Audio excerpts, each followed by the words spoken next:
Good morning and welcome to Coffee with Alain. This is my third try. The first two times sound wasn't working. I'm not sure why because everything here is illustrating the sound should be working. I'm hoping it's working now. Someone comes on and says it's not working. I'll stop and maybe try this again later use my phone or something. Drinking out of a Grinch cup. That was about the comments. Now it's about the sound. Turned me into a Grinch because of this sound issues. Technology's great, except when it's not working. So I hope it's working now, so I can talk a little bit about self-defense law and some moronic comments. So anybody that sees this, please let me know if you can hear me or not, so I can shut it down if I have to again, or I'll just keep going. Thank you, everybody. Greg says it's good now. All right, we got it working.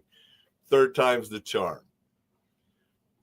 So what I wanted to mention first, sign up for that newsletter if you haven't gotten it yet. EnjoyLifeSafely.com. Go there and do that now.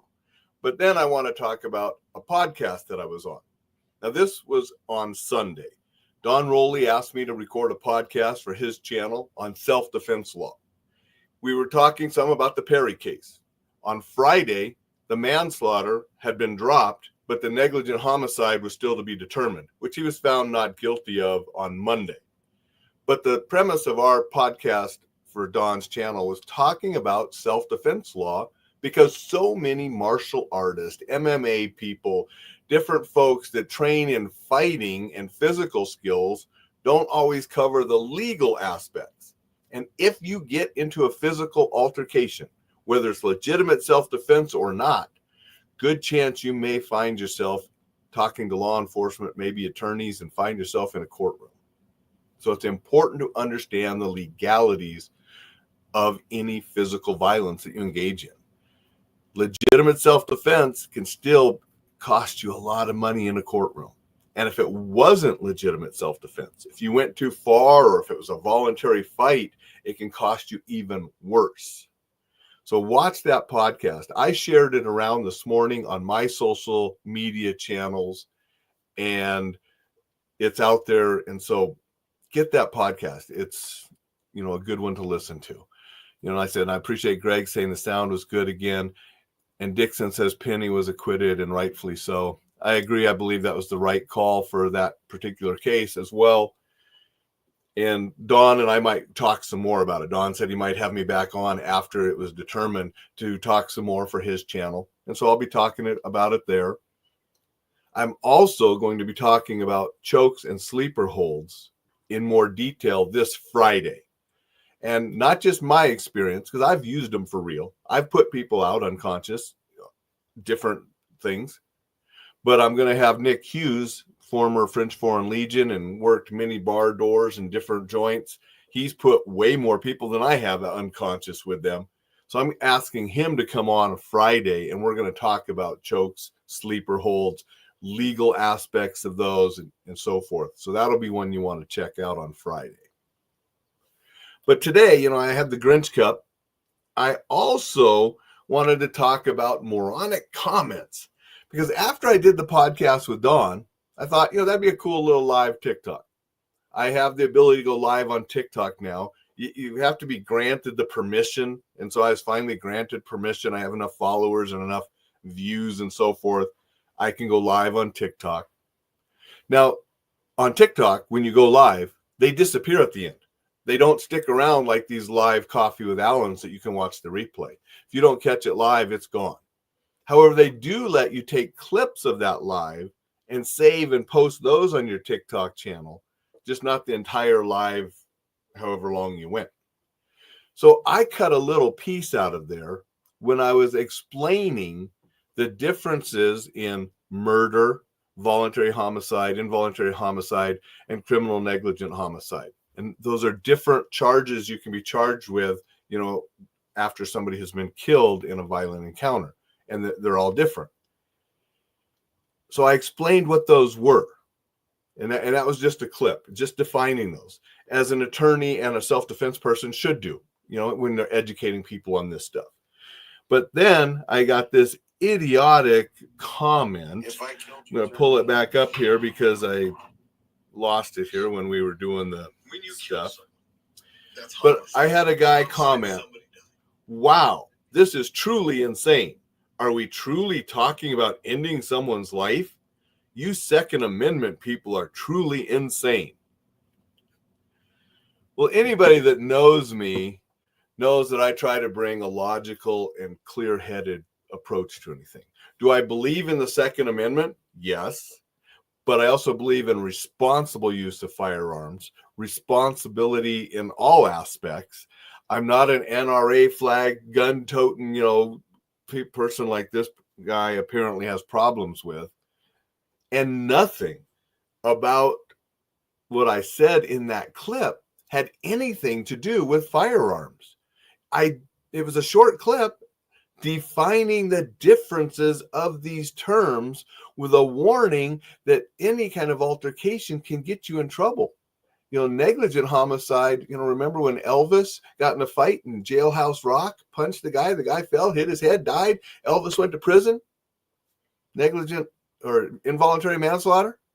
Negligent homicide, same thing. Involuntary manslaughter, negligent homicide, you can sort of switch those around.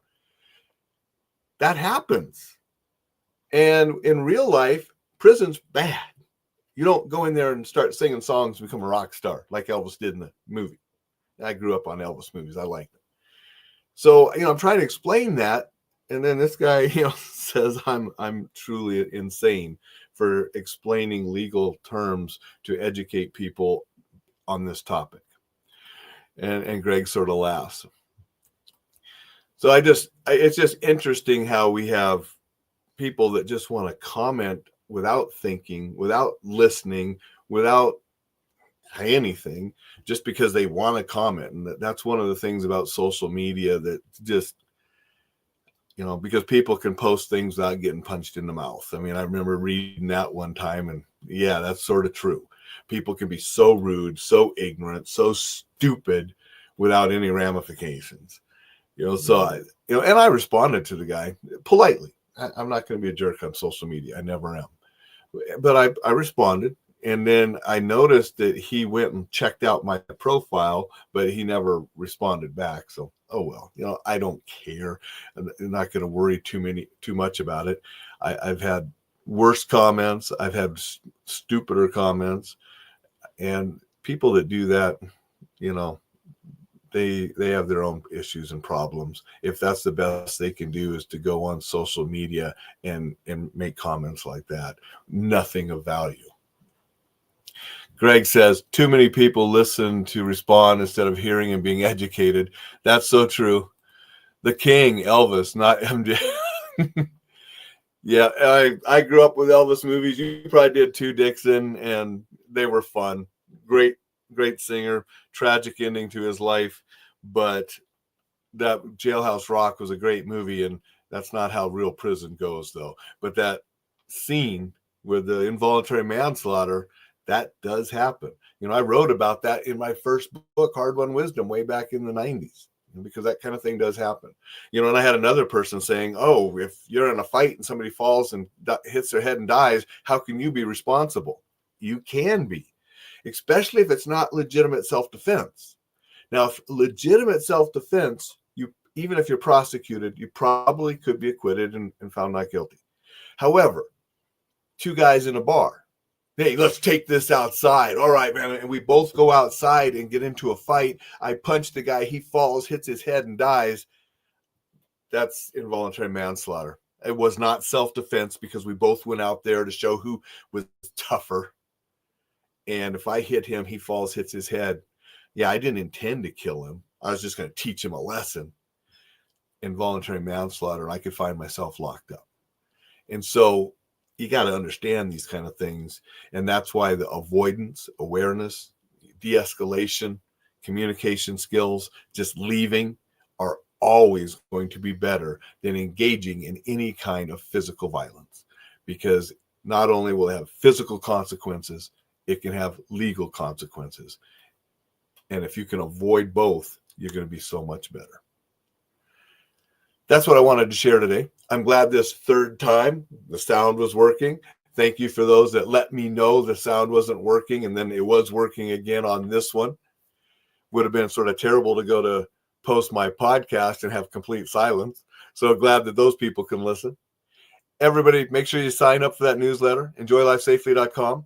Make sure you check out Friday's show. We're going to have special guest Nick Hughes, and we're going to be talking about sleepers, chokeholds, legal ramifications about those. And, Nick has a wealth of experience in that world. I've actually put people unconscious with chokeholds and sleeper holds. So we want to talk about the practical aspects, because sometimes, many times, those that learn those for competition don't actually learn what you need to do in the street, which is different. Competition, I put somebody out, the referee's going to stop it, or he's going to tap and everything's cool, we're fine. On the street, you put someone out, you better be careful of how long you administer that hold and so forth, because you'll have those legal and physical consequences. So that's going to be on Friday. Greg says, have a blessed day. Thank you, Greg. And he said Friday. Appreciate you showing up. Appreciate you letting me know the sound was working. Everybody, go out. Make it a tremendous Tuesday. And I'll be back here to see you tomorrow.